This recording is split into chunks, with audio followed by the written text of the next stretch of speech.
நான் என்னோட மாணவிய தான்ப்பா காதலிச்சு திருமணம் பண்ணிக்கிட்டேன் அப்படின்ற மாதிரி நடிகர் மாதவன் வந்து சொல்லியிருக்காரு. என்ன அப்படிங்கிறத பத்தி இந்த பதிவுல விரிவா பார்க்கலாம். நடிகர் மாதவன் ஒரு காலகட்டத்துல சாக்லேட் பாயா வலம் வந்தாரு.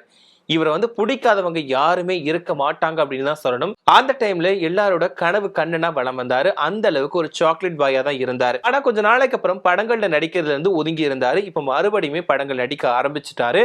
இப்போ படங்களை இயக்கவும் செஞ்சுட்டு இருக்காரு. இந்த ஒரு நிலையில தான் அவர் வந்துட்டு அவரோட திருமண வாழ்க்கை வந்து குறித்து பகிர்ந்திருக்கார். அது என்ன அப்படின்னா, நான் வந்து என்னோட மனைவிய வந்து நான் தியேட்டர்ல பார்க்கல, ஷூட்டிங் ஸ்பாட்ல பார்க்கல, வேற எந்த ஒரு நிகழ்ச்சியிலயுமே நான் பார்க்கல. ஆனா நான் என் மனைவிய சந்திச்சது இந்த இடம் தான் அப்படின்னு சொல்லியிருக்காங்க. அது என்ன அப்படின்னா, நடிகர் மாதவன் வந்துட்டு படங்கள் நடிக்கிறதுக்கு முன்னாடி வந்து கோலாப்பூர்ல வந்து இந்த கம்யூனிகேஷன் ஸ்கில் எடுக்கக்கூடிய ஒரு ஆசிரியரா வந்து இருந்திருக்காரு. அந்த பாடங்கள் எடுக்கக்கூடிய ஒரு ஆசிரியரா தான் வேலை பார்த்து இருந்திருக்காரு. அப்போ அவங்க கிட்ட பயின்ற ஒரு மாணவி தான் சரிதா. இவங்கள தான் காதலிச்சு பின்னால வந்து மாதவன் கல்யாணம் பண்ணிக்கிட்டாராம்.